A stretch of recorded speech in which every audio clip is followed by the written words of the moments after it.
സാമാന്യം തരക്കേടില്ലാത്ത വിധം മുതിർന്ന ഒരു മാധ്യമധർമ്മക്കാരനാണ് ശ്രീമാൻ ഉണ്ണി ബാലകൃഷ്ണൻ എന്ന് പറയുന്ന ഒരു ചിന്ത പോകനുണ്ട്.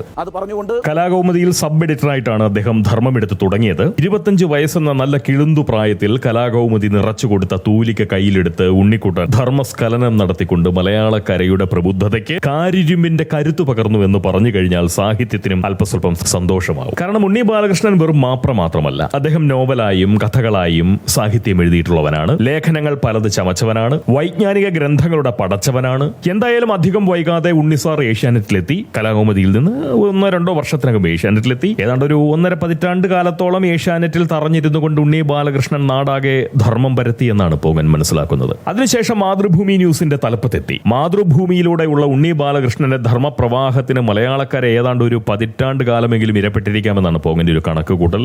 അതല്ലെങ്കിൽ അങ്ങനെയാണ് പോകന്റെ ഒരു ഓർമ്മ. അവിടെ നിന്ന് ഈ വൃക്ഷമോഷ്ടാക്കളായിട്ടുള്ള തസ്കര സഹോദരങ്ങളുടെ ധർമ്മസ്ഥാപനത്തിൽ ചെന്ന് അവിടുള്ള അധർമ്മ പ്രവർത്തനങ്ങളുടെയൊക്കെ അമരക്കാരനായി. ഇപ്പോൾ വീണ്ടും ഏഷ്യാനെറ്റ് സ്റ്റുഡിയോയിലേക്ക് സർജിക്കൽ സ്ട്രൈക്കുമായി നമ്മുടെ ഉണ്ണി ബാലകൃഷ്ണൻ പറന്നിറങ്ങിയിരിക്കുകയാണ് അല്ലേ. അദ്ദേഹം നടത്തിയ ഇന്നലത്തെ ആ സർജിക്കൽ സ്ട്രൈക്ക് കണ്ടതിന്റെ ആനന്ദാഘാതത്തിലാണ് പോങ്ങൻ ഇപ്പോൾ ഉണ്ണിച്ചേട്ടനെ പറ്റി ഈ സംസാരം നടത്തിക്കൊണ്ടിരിക്കുന്നത്. മൂലത്തിൽ മുളക് പുരണ്ട മൂദേവിയുടെ മുന്നു പിന്നു നോക്കാതെയുള്ള പരാക്രമ വിവശതയോടെ സർജിക്കൽ സ്ട്രൈക്കുമായി പാഞ്ഞു വന്ന ഉണ്ണി ബാലകൃഷ്ണൻ ഒരിടത്തും നിലയുറപ്പിക്കാതെ സ്റ്റുഡിയോ മുഴുവനും നടന്നും ഓടിയും 1 നൂറ്റാണ്ടു നീളുന്ന RSSന്റെ വിജയഗാഥ ഏതാണ്ട് 1/4 മണിക്കൂറിൽ അങ്ങോട്ടേക്ക് പറഞ്ഞു തീർത്തു. വിജയഗാഥ ആലപിക്കുന്നതിനിടയിൽ ആ മനുഷ്യൻ ശ്വാസം പോലും കഴിച്ചിരുന്നില്ല എന്ന് പറഞ്ഞു കഴിഞ്ഞാൽ അത് അതിശയോക്തിയല്ല, പരമാർത്ഥമാണ്, പച്ച സത്യമാണ്. ഒറ്റ ശ്വാസത്തിൽ 1 നൂറ്റാണ്ടു നീളുന്ന വിജയചരിതം വർത്തമാനപ്പാട്ടിലൂടെ അങ്ങനെ അങ്ങോട്ടേക്ക് അവതരിപ്പിച്ചതിന് ശേഷമേ തൻ്റെ തുടർ ജീവിതത്തിനുള്ള ശ്വാസം പോലും ആ മനുഷ്യൻ ഉള്ളേറ്റിയുള്ളൂ. അത്ര അർപ്പിത ബുദ്ധിയോടുകൂടിയായിരുന്നു ആ വർത്തമാനപ്പാട്ട്. പോകനൊന്നേ പറയാനുള്ളൂ, നന്നായി, വളരെ നന്നായി. ഖത്തറിനേക്കാളും ബഹ്റൈനേക്കാളും ഒരു വലിയ രാജ്യമാണ് RSS. ഉണ്ണി ബാലകൃഷ്ണന്റെ സർജിക്കൽ സ്ട്രൈക്ക് എല്ലാ മലയാള മാപ്രകൾക്കും വേണ്ടി നടത്തപ്പെട്ട പ്രായശ്ചിത്തമായിട്ടാണ് പോങ്ങൻ കണ്ടുകൊണ്ടിരിക്കുന്നത്. ഇപ്പോഴും അങ്ങനെയാണ് വിശ്വസിച്ചു കൊണ്ടിരിക്കുന്നത്. അതുകൊണ്ടാണ് ഇങ്ങനെ പറഞ്ഞുകൊണ്ടിരിക്കുന്നത്. വസ്തുതകളുടെ വിവരണമാവണം വാർത്ത എന്നുള്ള അടിസ്ഥാന പാഠം മറന്നുള്ള പക്ഷപാത പ്രകടനങ്ങളായിരുന്നു ഇന്നലെ വരെ മലയാള മാപ്രകൾ നടത്തി വന്നിരുന്നത്. ഇനിയും അവരത് അങ്ങനെ തന്നെ തുടരുമെന്നും എനിക്കറിയാം. പക്ഷേ ഇന്നലത്തെ ആ സർജിക്കൽ സ്ട്രൈക്ക് ഒരു കുമ്പസാരം പോലെ, ഒരു പാപനാശിനി പോലെ അത് വർത്തിച്ചു എന്നുള്ളത് സത്യമാണ്. സർഗാത്മക പ്രവർത്തനം പോലെയാണ് പല മാപ്രകളും മാധ്യമ പ്രവർത്തനങ്ങളെ സമീപിച്ചിരുന്നത്, അതല്ലെങ്കിൽ സമീപിച്ചു കൊണ്ടിരിക്കുന്നത്. സർഗാത്മക പ്രവർത്തനം പോലെ, കവിതയും കഥയും പോലെ അച്ചടി ലോകത്തെ മാപ്രകൾ വാർത്തകൾ രചിച്ചു കൂട്ടുന്നു. കഥാപ്രസംഗവും മോണോ ആക്റ്റും നടത്തുന്ന സിറ്റപ്പ് കൊമേഡിയന്മാരായിട്ടുള്ള ദൃശ്യലോകത്തെ മാപ്രകൾ ചാനൽ സ്റ്റുഡിയോകളിലിരുന്ന് അവരുടേതായിട്ടുള്ള സർഗപ്രകടനം നടത്തിക്കൊണ്ടിരിക്കുന്നു. ക്യാമറാമാനൊപ്പം സ്റ്റാൻഡപ്പ് കോമഡി തട്ടുന്ന തെരുവോര ദുരന്തമുഖ മാപ്രകൾ മറുവശത്തും അല്ലേ. ജനാധിപത്യത്തെ താങ്ങി നിർത്തുന്ന തൂണുകളിൽ 4ാം തൂണാവേണ്ട മാധ്യമങ്ങൾ 4ാം കിട കീടങ്ങളെ പോലെ ജനാധിപത്യ വിരുദ്ധ രാഗത്തിൽ എന്തെല്ലാമാണ് ഇവിടെ പാടിയിട്ടുള്ളത് അല്ലേ. എന്തെല്ലാം പാട്ടുകളാണ് പാടിയിട്ടുള്ളത്. അന്ധമായിട്ടുള്ള RSS വിരോധം കൊണ്ട് വസ്തുതകൾ മറച്ചും വളച്ചൊടിച്ചും ദുർവ്യാഖ്യാനങ്ങൾ നടത്തിയും ഭീഷണി പരത്തിയും നാടൻ മാപ്രകൾ പ്രബുദ്ധ കേരളത്തിൽ അങ്ങോട്ടേക്ക് പുളച്ചു. ഒക്കത്തിനുമുള്ള ഒരു പരിഹാരമായി ഉണ്ണി ബാലകൃഷ്ണന്റെ 1/4 മണിക്കൂർ നീളുന്ന സർജിക്കൽ സ്ട്രൈക്ക് മാറിയെന്നാണ് പോങ്ങന്റെ ഒരു മനസ്സിലാക്കൽ. അങ്ങനെ ഒരു വിശ്വാസം പോകനുണ്ട്. അതുകൊണ്ടാണ് പോങ്ങൻ ഇങ്ങനെ പറഞ്ഞുകൊണ്ടിരിക്കുന്നത്. കാര്യം നമ്മുടെ നാട്ടിലെ നാടൻ മാപ്രകൾ നല്ല ജനസുഗുണമുള്ള നായകൾക്ക് തുല്യമായ സ്വഭാവ സവിശേഷതകളൊക്കെ പേറുന്നവരാണ് എന്ന് പറയുന്ന ഒരു പറച്ചിൽ പരക്കെ ഉണ്ട്. പോലീസുകാരൻ വളർത്തിയാൽ പോലീസുകാരനൊപ്പം, കള്ളൻ വളർത്തിയാൽ കള്ളനു വേണ്ടി, കൊള്ളക്കാരൻ മുതലാളിയായാൽ കൊള്ളയ്ക്ക് കാവൽ, വേട്ടക്കാരൻ പോറ്റിയാൽ വേട്ടയ്ക്ക് മുന്നിൽ അല്ലേ. അതാണല്ലോ നായകളുടെ സ്വഭാവം. അതായത് നീതിയും ന്യായവും ഒന്നും നോക്കിയിട്ടല്ല നായ അതിന്റെ കൂറ് പ്രകടിപ്പിക്കുന്നത്. തനിക്ക് അന്നവും ആശ്രയവും പകരുന്നവനുള്ള സമ്മാനമാണ് തന്റെ വിധേയത്വ വാസനയെന്ന് നായകൾക്കറിയാം. അതുപോലെയാണ് മാപ്രകളുടെ സ്വഭാവ സവിശേഷതകൾ എന്ന് വിശ്വസിക്കുന്ന ആളുകൾ നമുക്കിടയിൽ ധാരാളമുണ്ട്. സ്വാഭാവികമായും വൃക്ഷമോഷ്ടാക്കളായിട്ടുള്ള തസ്കര സഹോദരങ്ങളിൽ നിന്നും BJPയുടെ സംസ്ഥാന അധ്യക്ഷന്റെ കീഴിലേക്ക് അന്നക്കൂറ് മാറിയതിന്റെ അനന്തര ഫലമാണ് ഇന്നലെ അദ്ദേഹം നടത്തിയിട്ടുള്ള ആ സർജിക്കൽ സ്ട്രൈക്ക് എന്ന് ആക്ഷേപിക്കുന്നവർക്കൊപ്പം എന്തായാലും ഈ പോങ്ങനില്ല. പോങ്ങൻ അങ്ങനെ വിശ്വസിക്കുന്നില്ല.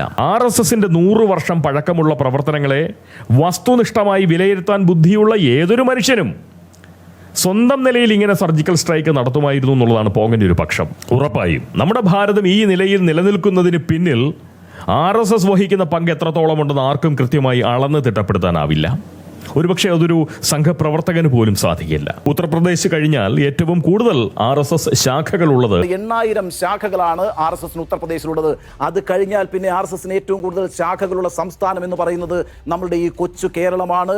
6845 ശാഖകളാണ് RSS കേരളത്തിലുള്ളത്. അത് കേട്ട് അതിശയിച്ച പലരും ഉണ്ടാവും അല്ലെ? അതിശയിക്കാനായിട്ട് ഒന്നുമില്ല. അതിൽ RSS എന്ന സംഘടനയെ ദർശിച്ചറിയാൻ കഴിയില്ല, അനുഭവിച്ചറിയാനേ സാധിക്കൂ.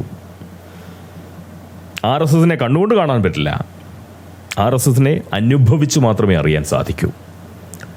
പ്രാണവായുവിനെ നമ്മൾ കണ്ണുകൊണ്ട് കാണുന്നില്ല അല്ലേ? എന്നാൽ സദാ അത് നമ്മെ പൊതിഞ്ഞ് നിൽപ്പില്ലേ? അങ്ങനെ അങ്ങോട്ട് നിൽപ്പുണ്ട്, ഉറപ്പാണ്. നമ്മുടെ ജാതിയോ മതമോ വർഗമോ വർണ്ണമോ ലിംഗമോ രാഷ്ട്രീയമോ ഒന്നും പ്രാണവായുവിന് പ്രശ്നമല്ല. പ്രാണവായു അതൊക്കെ നോക്കുന്ന ഒരാളാണ് എന്ന് പ്രാണവായു വിരുദ്ധർ പറഞ്ഞു എന്നുള്ളത് കൊണ്ട് പ്രാണവായുവിന് എന്തെങ്കിലും കുഴപ്പമുണ്ടോ? ഇല്ല. അതുപോലെയാണ് RSS. ഈ ഓൺലൈനിൽ കാണപ്പെടുന്നതായിട്ടുള്ള സംഖ്യകളാണ് RSS എന്ന് മാത്രം മനസ്സിലാക്കുന്ന ശുഷ്കബുദ്ധരോട് ഒന്നേ പറയാനുള്ളൂ. പോങ്ങനെ RSS ആരുടെയും റഡാറിൽ പതിയുകയില്ല. RSS ആരുടെ റഡാറിലും പതിയില്ല. കടുത്ത ദേശവിരുദ്ധരായി നിങ്ങളൊന്ന് ചിന്തിച്ചു നോക്കുക. നല്ല കടുപ്പത്തിൽ നല്ല ദേശവിരുദ്ധത അതൊന്ന് ഉള്ളിലിട്ട് ചിന്തിച്ചു നോക്കുക. ചിന്തിച്ചോളൂ, കുഴപ്പമില്ല. പക്ഷെ ഭാരതത്തിന് ദോഷം വരുന്ന ഒരു പ്രവൃത്തിക്കായി ഒന്ന് അനങ്ങി നോക്ക്, ചെറുതായിട്ടൊന്ന് അനങ്ങി നോക്ക്, ഒരു ചുവട് വെച്ച് നോക്ക്.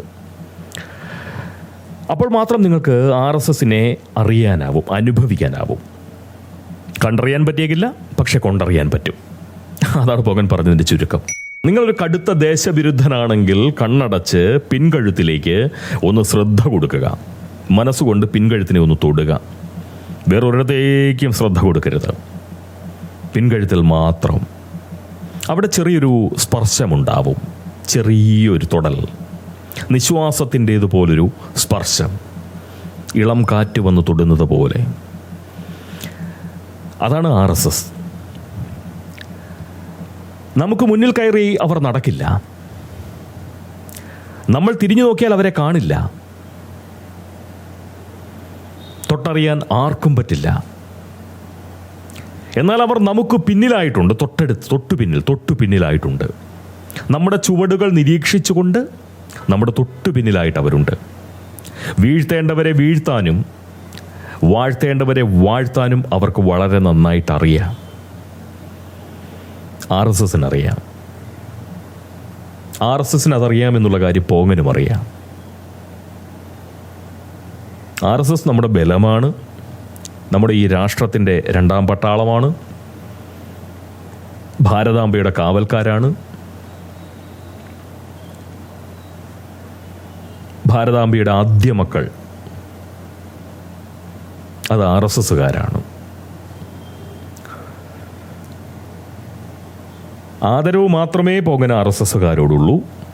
ചേർന്ന് നിൽക്കാനുള്ള സ്വഭാവ സവിശേഷതകൾ പോകനില്ല.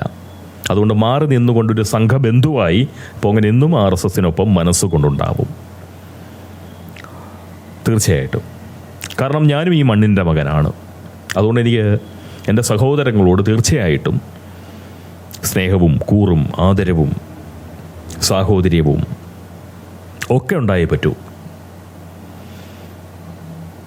സ്നേഹം, സന്തോഷം, ആദരവ്.